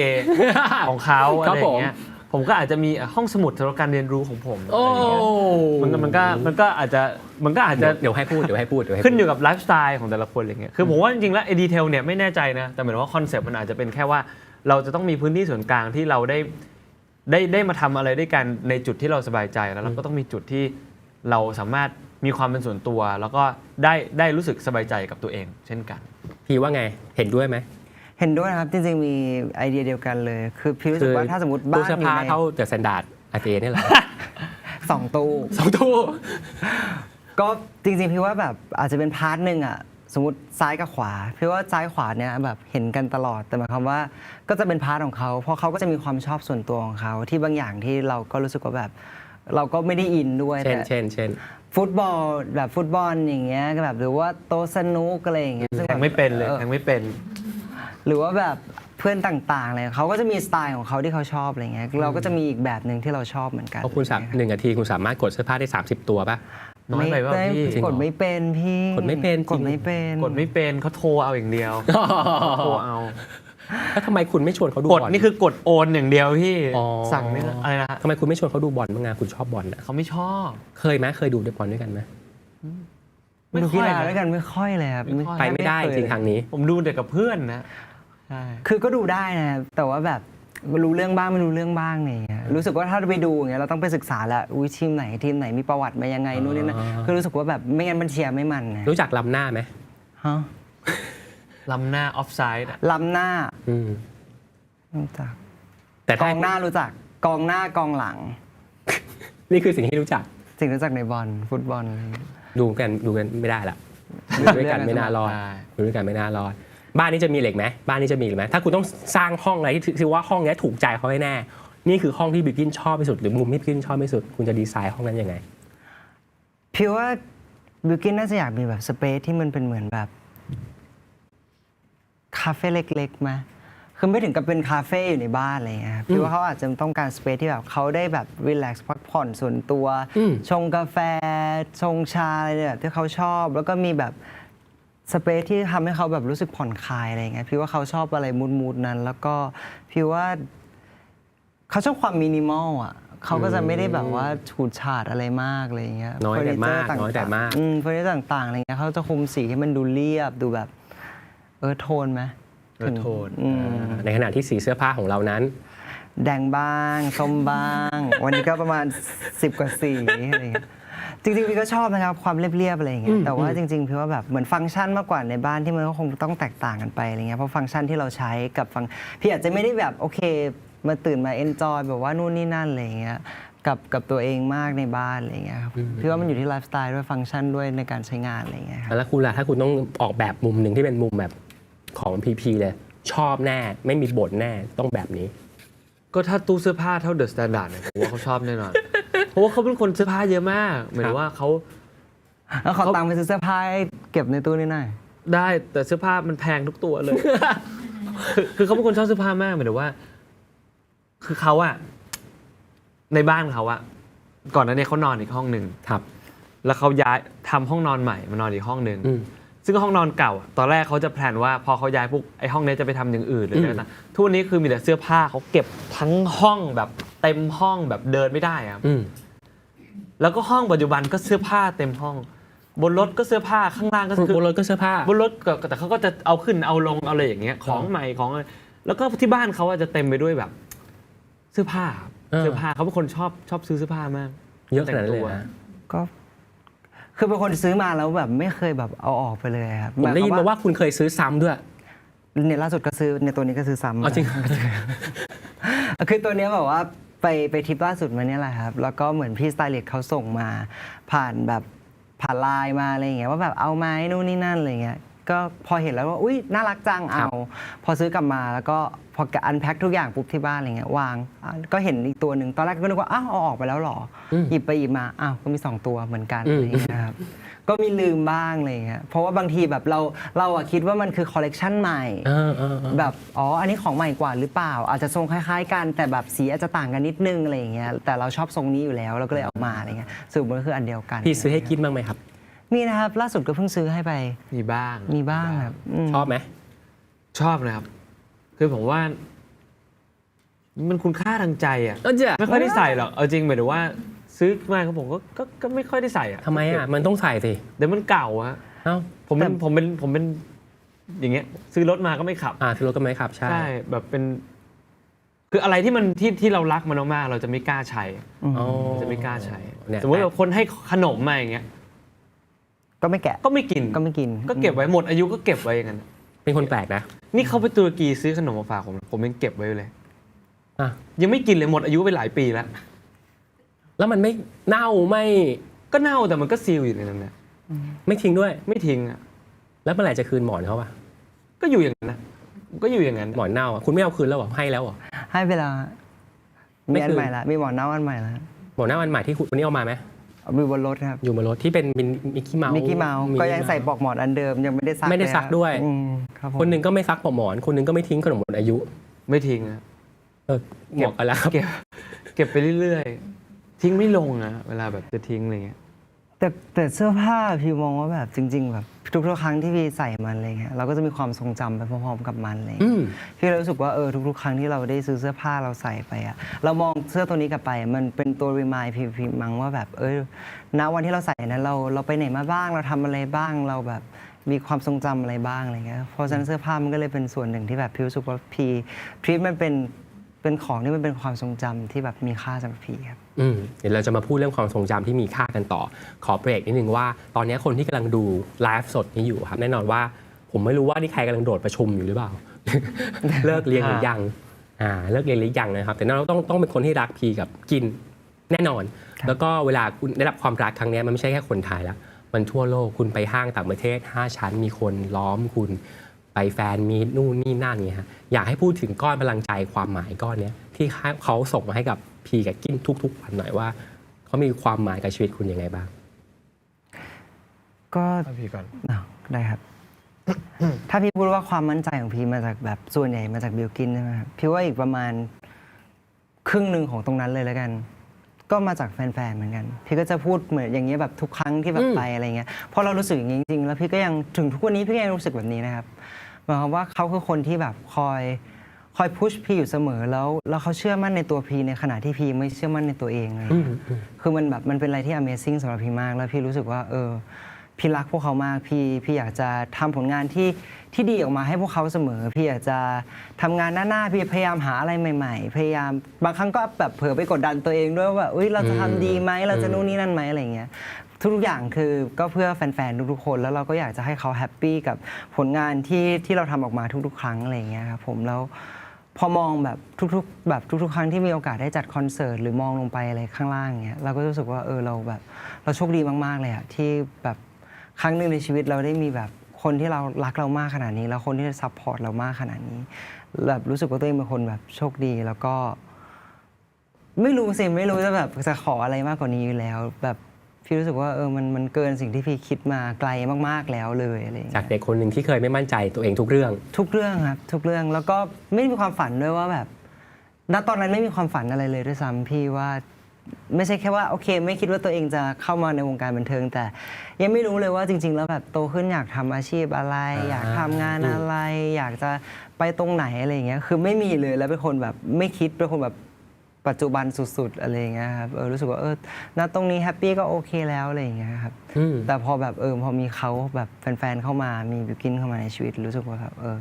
มันฟูลฟิลสิ่งที่แบบมันอาจจะหายไปจากตัวเองแบบมันไม่มีอะไรอย่างเงี้ยครับแล้วก็รู้สึกว่าทุกๆครั้ง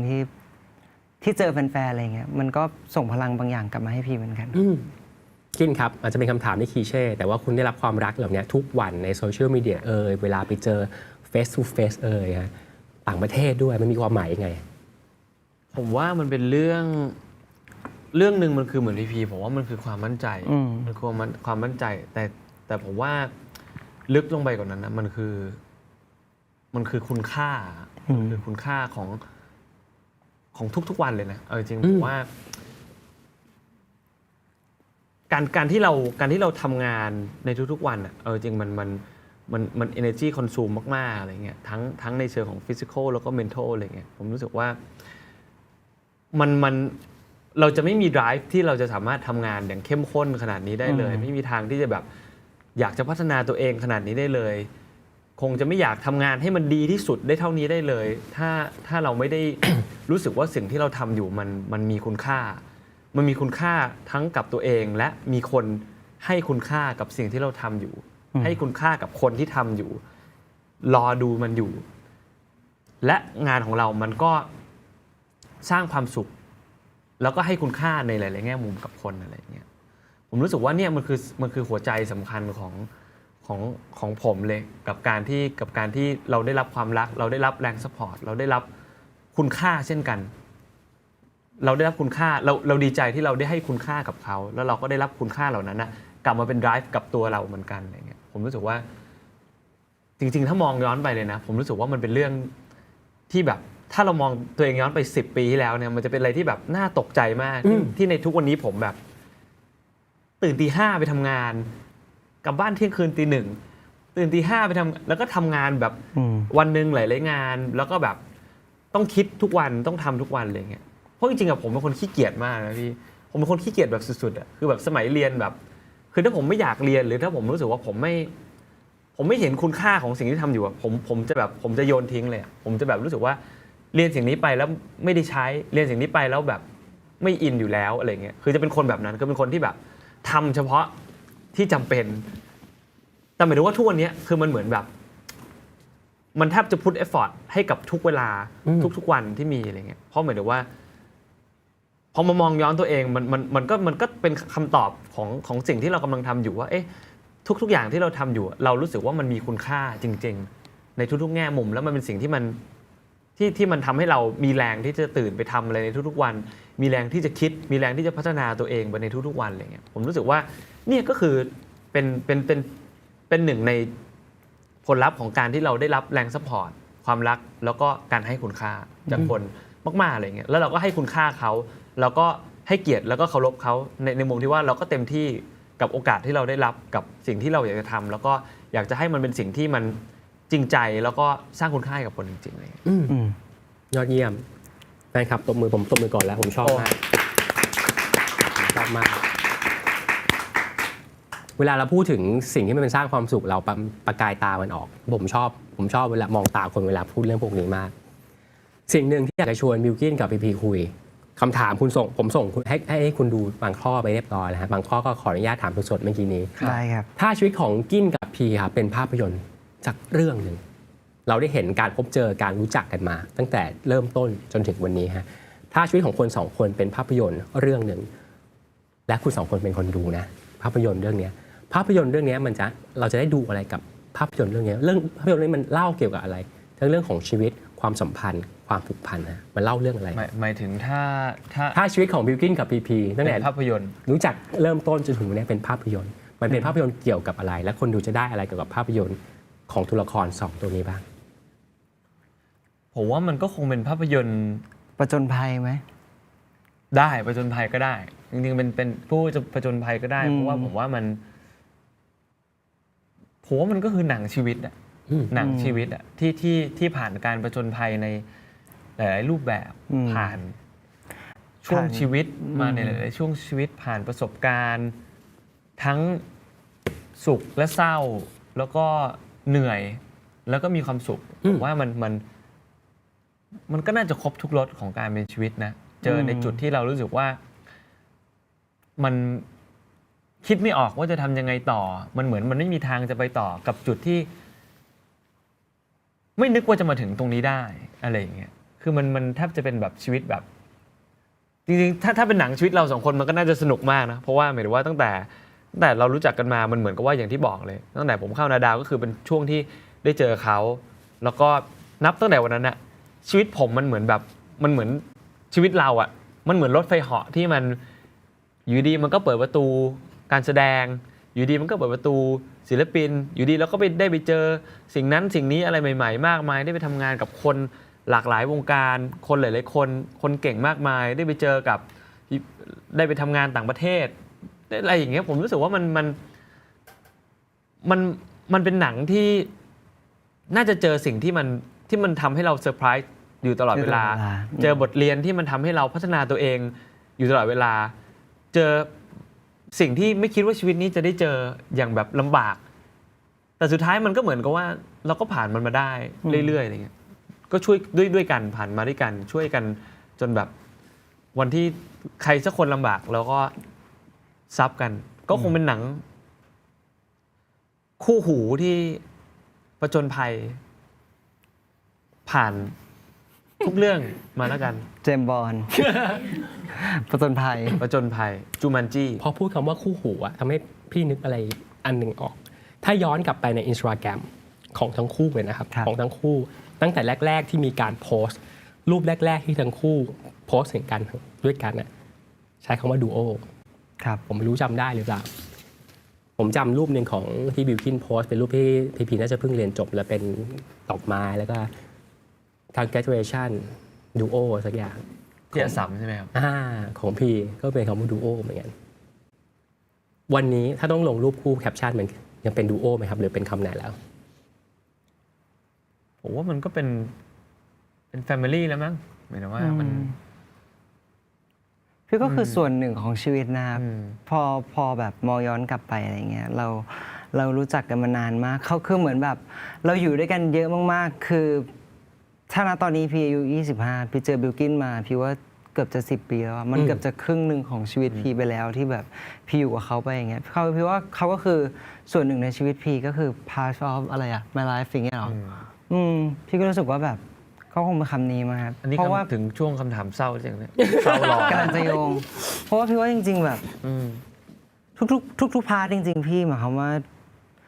ไม่ว่าจะแบบเรื่องมีความสุข ความประสบความสำเร็จ ความล้มเหลว ไม่ว่าเรื่องอะไรก็ตามอะไรเงี้ยเขาก็จะเป็นพาร์ทหนึ่งในแบบที่เข้ามาช่วยพีนแบบในทุกๆพาร์ทตรงนั้นอะไรอย่างเงี้ยพี่ก็รู้สึกว่าแบบมันเขาก็เป็นส่วนหนึ่งของชีวิตที่ไปแล้วอะไรเงี้ยครับไม่รู้จะใช้คำไหนเหมือนกันอธิบายไม่ออก รู้ไหมว่าการที่มานั่งคุยกันมันเจ๋งกว่ายังไง ครั้งที่แล้วที่เราคุยกับบิลกินนะครับ ครับ แล้วเราก็ถามคำถามไปเซตเรื่องราวของชีวิต แล้วก็เรื่องราวของพีพีนี่แหละ ครับ บิลกินก็ตอบคำถามมาได้ดีมากลองย้อนกลับไปดูนะครับ แต่เขาไม่ได้ร้องไห้นะผมดูเขาก็อิมเมชั่นแนลแหละแต่วันนี้พอคุณนั่งอยู่ด้วยมันต่อจิ๊กซอว์หลายๆอย่างมันเล่าไปเห็นไปเล่าไปนึกไป แย่เลยใช่ เขาเป็นคนเซนซิทีฟจริงเนาะ เขาเซนซิทีฟมากครับ แต่มันน่ารักนะ ครับ คุณสองคนแบบ ฮะ เวลามันจะมีเขาเรียกว่าอะไรฮะคือเวลาเราทำงานด้วยกันเราใช้ชีวิตอยู่ด้วยกันน่ะเวลาที่อยู่อันซีนที่คนแฟนๆไม่เห็นน่ะคนอื่นคนภายนอกไม่เห็นนะคุณมักจะใช้หรือหัวข้อที่คุณมักจะคุยของกันและกันมันคือเรื่องอะไรอะ หลักๆ ช่วงนี้ก็จะเป็น ถ้าไม่ใช่เรื่องงาน บิล นะ กินเขาจะชอบเมาส์มอยนิดหน่อย เขาจะชอบเมาส์มอยข่าวในวงการบันเทิงอันนี้เป็นเรื่องที่บิลกินชอบมาก แต่ตอนนี้เขากำลังรักษาทรงเขาอยู่ ใช่ แต่ผมไม่ไ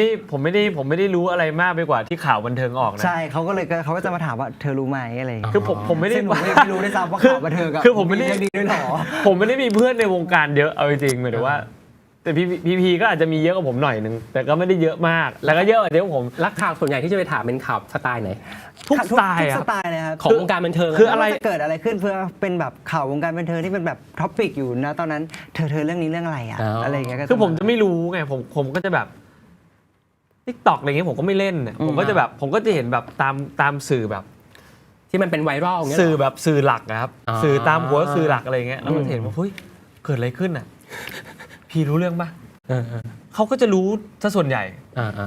คือหมายถึงว่าผมอ่ะชอบเมาส์ข่าวบันเทิงเพราะว่าผมรู้ว่าเขาอ่ะรู้ คือเป็นวิกิในด้านนี้ของคุณ เขาเป็น รู้บ้างไม่รู้บ้าง เขาจะรู้หมดเธอรู้หรือเปล่าอะ ไม่ ไร รู้บ้าง เงี้ย ไม่รู้บ้างนี่ก็ย้ำว่ารู้หมดเอาตรงยังไงรู้หรือไม่รู้ รู้ รู้บ้างไม่รู้บ้าง รู้เกินครึ่งแล้วกันรู้เกินครึ่ง รู้เกินครึ่ง อะไร แล้วก็ติดตามอะไรเงี้ย ทำไมคุณรู้ล่ะฮะ นี่ไงผู้จัดการ โบย ใช่ เพราะบางทีเราไปงานอะไรอย่างเงี้ยใช่ไหมครับบางทีมันเกิดประเด็นเรื่องนู่นเรื่องนี้อะไรอยู่บางทีตัวพี่เองพี่ไม่ได้ติดตามก็รีบมาอะไรเงี้ยเขาก็จะเป็นคนคอยอัพทีมก็จะอัปเดตตลอดว่ามันกำลังเกิดสิ่งนี้ก่อนนะเกิดอยู่นะอะไรเงี้ยเราก็จะถามต่อว่าหรอแล้วไงต่ออะไรเงี้ยครับ แล้วเรานอกจากเรื่องนี้มีเรื่องคุยอะไรกันอีกใช้เวลาส่วนใหญ่ทำอะไรกันนอกซีน งาน ส่วนใหญ่หมายถึงว่าเวลาที่ไม่ได้คุยเรื่องงานอะ ที่คนไม่ค่อยรู้มีไหมครับ ก็คุยจะนับว่าเป็นเรื่องงานไหม คือก็ส่วนใหญ่ก็น่าจะแบบเมาส์มอยอะไรเงี้ยเมาส์มอยไม่ได้แบบนินทานะครับแค่แบบมันก็ว่าแบบดิสคัสกันเรื่องแบบประเด็นอะไรสักประเด็นหนึ่งแบบ ปัญหาในงานอ่ะเป็นพี่ว่าน่าจะเป็นเรื่องที่เราคุยกันบ่อยที่สุด อืม แบบ ปัญหานี่ สมมุติเราไปงานหนึ่งมาเราเจอปัญหาอันนี้พี่ก็จะมาถามว่าถ้าเธอเจอปัญหานี้เธอจะแก้ไงมันก็เหมือนกันถ้าสมมติเขาไปงานหนึ่งเขาเจอปัญหาหนึ่งเขาจะมาปรึกษาพี่ว่าแล้วเราจะแก้ปัญหาสิ่งนี้ยังไงอะไรเงี้ยเขาเหมือนเราก็ยังอยากได้แบบความคิดเห็นของกันและกันว่าแบบถ้าเป็นเธอทำยังไงแต่ถ้าเป็นฉันจะทำแบบนี้นะอะไรเงี้ยเหมือนตรงเนี้ยบางที่แบบเราแชร์กันแบบบ่อยๆหลายๆรอบเลยอะไรเงี้ยแต่จริงๆก็มีพาร์ทที่เราก็พูดคุยกันทั่วไปแหละทั่วไปก็มีครับทั่วไปเหมือนเพื่อนคุยกันเหมือนครอบครัวคุยกับพ่อคุยกับแม่คุยกับพี่คุยกับน้องคุยกับแต่บอกเลยคนนี้ติดเมามากเนี่ยก็มีแฟนคลับผมก็อ่านอยู่เนี่ยเมาส์เธอเป็นคนเมาส์ใช่ไหมกินเนี่ยใช่ไหมผมไม่ได้เป็นคนติดเมาส์นะผมก็พูดไปตามพูดไงอ่ะคือถ้าพูดถึงเรื่องข่าวบันเทิงนะข่าวออกยังไงผมก็ถามว่าอ้าวมันเกิดอะไรขึ้นอ่ะผมก็จะไปถามเขาไงแล้วอีกคนหนึ่งที่จะรู้ก่อนผมก็คือป้าบีนี่แหละเขาก็จะอ่านก่อนเขาถูกพาดพิงเยอะมากเพราะว่าผมแบบอ่านข่าวเฮ้ยวันนี้เจอข่าวแบบแม่บ้านกินเหล้าอ๋อฉันเห็นตั้งแต่เมื่อวานแล้วอะไรอย่างเงี้ยคือเขาก็จะแบบรู้อะไรอย่างเงี้ยแล้วถ้าหัวข้อข่าวเป็นแบบข่าวเมาส์เรื่องพีกับบิลกิ้นนะแชร์ไหมจริงๆถ้าเป็นข่าวตัวเองผมจะรู้ช้าเอาเหรอเพราะเรื่องตัวเองไม่ค่อยดูเรื่องคนอื่นเราเล่นแสดงว่าเมาส์แสดงว่าเป็นคนเมาส์มอยจริงคือจนกว่าจะออกข่าวอะเราถึงจะเห็นแต่ถ้าอะไรที่มันแบบไปซุกซ่อนใน Twitter แบบมีคนนี้แบบคอมเมนต์เรื่องคอนเสิร์ตอย่างนี้อะไรอย่างเงี้ยอันนี้ผมก็จะไม่เห็นผมก็จะไม่รู้ครับคือผมจะเป็นพวกเสพสื่อหลักแบบสมมติ The Standard โพสต์เกี่ยวกับอะไรผมจะรู้หรือว่าแบบมีคอนเทนต์อะไรผมจะรู้คืออะไรที่เป็นสื่อหลักผมจะรู้อะไรที่มันจะเป็นแบบอยู่ใน X อยู่ในอะไรหรือว่าแบบเป็นกอสซิปที่มันแบบนี่รู้หรือเปล่าได้ยินมาอะไรอย่างเงี้ยผมเสียงเขาเป็นคนเมาจริงกันนะเวลาเขาเป็นคนเมาผมไม่ได้หนูว่าไม่ได้แบบหนูไม่ได้เมาเลยแต่ภาพหนูไม่ได้เมาเลยหนูไม่ค่อยติดเมาเลยเขาก็ติดเมาเขาจะเป็นคนเริ่มท็อปิกเลยเธออย่างเงี้ยเริ่มต้นเธอก็รู้ใช่ไหมเดี๋ยวถ้าสมมติหนูไม่ซัพพอร์ตเขาก็มาว่าไงต้องไปทำกันบ้านมาก่อนนิดนึงใครจะว่าเธอใครจะกล้าว่าเธอเวลาคุณสองคนไปรวมใหม่อ่ะผมก็เห็นคุณตีกันอย่างเงี้ยประจำอ่ะว่าเอาจริงๆชีวิตจริงเป็นอย่างนั้นเหรออย่างนี้แหละคือรักกันนะรักกันแต่ว่าก็มีมีเห็นไม่ตรงกันบ้างอะไรอย่างเงี้ยเรามักจะเห็นได้ยินแต่โปรเจกต์พีชนะมีกิ้นชนะบ้างครับโปรเจกต์โอ้เขาชนะทุกรอบอะพี่ด้านหลังอะไรอย่างเงี้ยหนูในงานต่างๆหนูยอมเขาหมดนะไม่จริงเพราะเมื่อเช้านี้อันนึงที่ผมเห็นภาพมันอันนี้แชร์นะเป็นคำถามมาแหละมันน่ารักมากแบบนักข่าวรุมกำลังถ่ายรูปอยู่เงี้ยแล้วคุณหันไปถามยิ้มไหมพีบอกยิ้มคุณถึงยิ้มใช่ผมถามเขาตลอดเขาจะอยู่ฝั่งไหนผมก็ถามเขาพี่จะอยู่ฝั่งซ้ายผมก็ให้พี่อยู่ฝั่งซ้ายผมอยู่ฝั่งขวาให้ก็ได้พี่จะต้องทำขอนี่ก่อนขอนี่หลังเนี่ยผมได้หมดผมไม่มีปัญหาผมเป็นคนง่ายๆคุณแก้ตัวไหมผมเห็นพอดีไงคุณแก้ตัวไหมเขาให้เนี่ยล่าสุดนะถ่ายรูปคู่ด้วยนะเขาบอกว่าเขาจะใส่กางเกงตัวนี้นะเกงผมไม่เข้าเขาไล่ผมไปเปลี่ยนกางเกงผมไม่เปลี่ยนให้เขาเลยเขาไล่คุณทำว่ายังไงพวกท่าเลยนะเขาไล่ยังไงเขาไล่บอกว่าเธอจะถ่ายรูปเต็มตัวกางเกงเธอมันไม่เข้ากับกางเกงฉันอะต้องถ่ายรูปคู่ไปเปลี่ยนเกงพี่หนุ่มหากางเกงให้หน่อยผมก็เปลี่ยนก็ได้ให้ผมเปลี่ยนผมก็เปลี่ยนไม่แต่ในระหว่างที่เปลี่ยนหนูก็หาให้เขานะใช่หนูก็จะเป็นคนบอกเขาเพราะว่าเขาจะถ่ายรูปเต็มตัวแล้วมันต้องเป็นถ่ายคู่ก็เลยหาให้มันจะได้ดูดีกันทั้งคู่ใช่คุณผู้ชมเขียนคอมเมนต์มาข้างล่างว่าคุณให้ความเห็นในเรื่องนี้ยังไงคุณอยู่ฝั่งใครนะครับถ้าไม่แคร์ก็บอกว่าก็ใส่อันเดิมสิถ้าไม่แคร์ก็บอกใส่อันเดิมสิใส่อันเดิมไปสิอย่างเงี้ยแสดงว่าแคร์แค่ไม่เชื่อหรอแค่ยังไม่เชื่อนะยังไม่เชื่อผมบอกท่านผู้ชมว่าเรามาถึงช่วงท้ายของการไลฟ์แล้วครับอันนี้เตรียมจะเศร้าใช่ไหมผมจะได้บิ้วตัวเองแฮปปี้ไว้ก่อนผมเพราะเรามีเวลาในการไลฟ์ประมาณจริงๆผมบอกว่าผมอยากคุยเขา2 ชั่วโมงเพราะผมคุยได้จริงนะขอ3ได้ไหมเนี่ยได้ไม่มีอะไรครับนี่งานสุดท้ายแล้วไม่ได้เดี๋ยวมีงานต่ออีกกินกับพี่ครับกลับมาเรื่องเดิมแหละก็คือว่าผมไม่ค่อยได้มีโอกาสคุยกับคนในวงการบันเทิงที่เติบโตมาพร้อมกันอย่างเงี้ยคือคุณเหมือนถ้าคุณเป็นหนังสือผมรู้สึกว่าคนหนึ่งหน้าซ้ายคนหนึ่งหน้าขวาแล้วผมเปิดไปก็เจอหน้าซ้ายและหน้าขวาของไทม์ไลน์ชีวิตกันผมคิดเล่นถ้าผมชวนคุณ ย้อนเวลา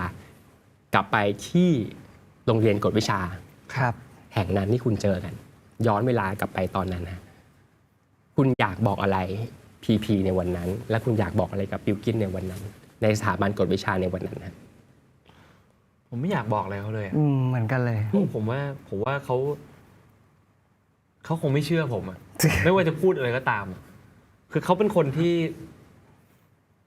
ต้องเห็นต้องเจอต้องผ่านประสบการณ์เขาถึงจะเชื่อ คนพูดเขายังไม่ค่อยเชื่อเลย คนบอกว่าเขาทำดีเขายังไม่เชื่อเลย คือเขาต้องแบบเขาต้องรู้สึกเองเขาต้องเห็นเองเขาต้องเจอเองอะไรเงี้ยซึ่งผมรู้สึกว่า ถ้าผมเห็นเขาในวันนี้เป็นแบบนี้นะผมก็จะรู้สึกว่าในถ้าผมย้อนไป10 ปีผมคงไม่ต้องบอกอะไรเขาอะเพราะผมรู้ว่าในวันนี้เขาจะเติบโตมาเป็นคนที่มีคุณภาพ แล้วก็เป็นสิ่งที่สวยงามตามธรรมชาติของเขาอยู่แล้วจากสิ่งที่เขาจะต้องเจอโดยที่ผมไม่ต้องพูดอะไร ชอบมันจังเลยสวยงามตามธรรมชาติอยู่แล้ว natural look คำถามเดียวกันครับพีพี ครับ อยากบอกอะไรกับบิลกินหัวเกรียนในวันนั้นมั้งใช่ไหมผมเกรียนในวันนั้น เขาก็เกลียดทำไมพี่ไม่พูดตอนผม ผมไม่เกลียดเขาผมให้เกียรติเขาสิ ตอนนั้นเราสกินเฮด ผมบอกคุณแล้ววันนี้ผมอยู่ฝั่งพีพีตั้งแต่ก่อนรายการ ที่ถือบอกอะไรบิลกิ้นหัวเกรียนทำไมไม่บอกว่าที่บอกอะไรพี่ก็เกรียนเหมือนกันนะเนี่ย ก็เหมือนกันครับ ก็ไม่คงคิดว่าคงไม่ได้บอกอะไรอย่างเงี้ยแต่ผมก็อาจจะเป็นกำลังใจให้ เพราะเขาในช่วงนั้นก็คือช่วงที่เขากำลังไล่ตามความฝันของตัวเองแล้วกัน อยากจะเป็นในสิ่งที่เขาอยากได้อะไรอย่างเงี้ยอยากจะไปให้ถึงความฝันอะไรเงี้ยถ้าพูดจริงก็อาจจะเป็นกำลังใจให้เขาแต่ไม่คิดว่าจะไปเปลี่ยนอะไรเขาเหมือนกัน เพราะว่าจริงๆทุกๆครั้งที่ทุกๆวันที่มันผ่านมาแบบเขาว่าทุกอย่างที่มันผ่านมาอะไรเงี้ยมันก็ทำให้บิลกินมีประสบการณ์ในแบบที่เขาควรจะมีด้วย แล้วก็คิดว่าประสบการณ์เหล่านั้นแหละที่มันทำให้บิลกินก็เป็นบิลกินในวันนี้อะไรอย่างเงี้ยก็เลยรู้สึกว่าดีแล้วที่แบบอะไร จะมีทิชชู่นะ ไม่ก็ดีใจครับดีแล้วแหละที่แบบเขาได้มีโอกาสที่มีประสบการณ์ที่ดีมากขนาดนี้ มีความทรงจำที่ดีมากขนาดนี้ จากคนที่อยู่ใกล้อ่ะถามพี่ต่อสิ่งที่มันสวยงามที่สุดในตัวบิลกินคืออะไรของผู้ชายคนนี้เขาหวังดีเสมอครับหมายความว่าทุกๆครั้งที่มีเรื่องทุกๆเรื่องไม่ว่าแบบจะเป็นเรื่องที่แบบเรื่องอะไรก็ตามอะไรเงี้ยเขาจะเป็นคนที่คอยที่จะหวังดีกับพีเสมอเขาก็เป็นคนที่ซัพพอร์ตพีจริงๆแบบเขาก็เป็นของเขาแบบนี้มาตั้งแต่วันแรกจนถึงวันนี้ แล้วก็ดีใจมากกว่าครับที่แบบเราได้มีโอกาสได้อยู่ข้างๆกันแบบนี้ณตอนนี้ครับผมสิ่งที่สวยงามที่สุดของพีพีคืออะไรครับบิลกินสิ่งที่สวยงามที่สุดของพีนะครับผมว่าเขาเป็นคนที่จริงใจมากสำหรับผมนะหมายถึงว่ากับคนรอบตัวเขาอะไรเงี้ยเขาอาจจะมีมุมที่เขาแบบไม่พอใจหรือว่าแบบหงุดหงิดบ้างอะไรเงี้ยแต่หมายถึงว่าคือผมว่าเขาก็ไม่เคยหวังร้ายกับใครรอบตัวเขาแล้วเขาก็เป็นคนที่ใจมากๆกับคนรอบตัวเขาทุกๆคนอะไรเงี้ยคือเขาเป็นคนที่แบบรักคนรอบตัวมากๆคนที่อยู่ในเซอร์เคิลของเขาอะไรเงี้ยเขาเป็นคนที่ใจกับคนรอบตัวเขามากใครที่แบบเป็นอะไรเขาพร้อมที่จะแบบพุ่งตัวเข้าไปช่วยพุ่งตัวเข้าไปแบบไปซัพพอร์ตไปคือใครที่อยู่ใกล้พีพีแล้วเหมือนว่าได้ใจพีพีแล้วอะพีเขาก็จะให้ใจของเขาแบบเกิน 100% นะผมว่าทุกคนสัมผัสได้นะทุกคนสัมผัสได้ว่าเขาเป็นคนที่ใจกับคนรอบตัวจริงๆอะแล้วหมายถึงว่าผมว่ามันก็ไม่มีเหตุผลอะไรที่คนทุกคนที่อยู่รอบตัวหรือคนที่อยู่ใกล้ๆเขาก็จะรักเขา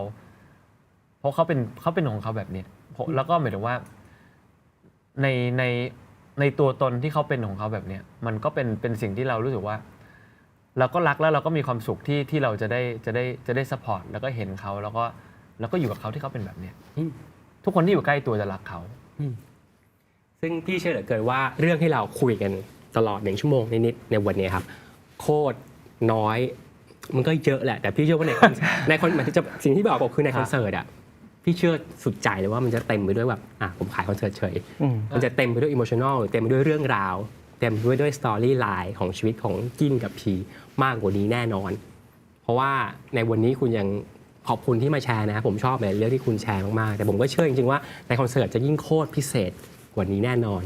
พรุ่งนี้ครับผมไม่ทำหน้าที่ของผมกับคุณ PR อีกครั้งแล้วพรุ่งนี้ครับคุณกดจอง6 โมงตรงนะครับแล้วก็ไปเจอกับกินกับพีที่คอนเสิร์ตวันนี้ขอบคุณจริงๆ ที่มาแชร์ผมดีใจมากที่ได้คุยกับคุณสองคนดีใจสุดๆครับแล้วก็แล้วมาคุยกันอีก ได้ครับ ได้ครับ จะลอง มา ให้ อีกได้เรื่อยๆนะครับ ผมชอบมาที่นี่ครับ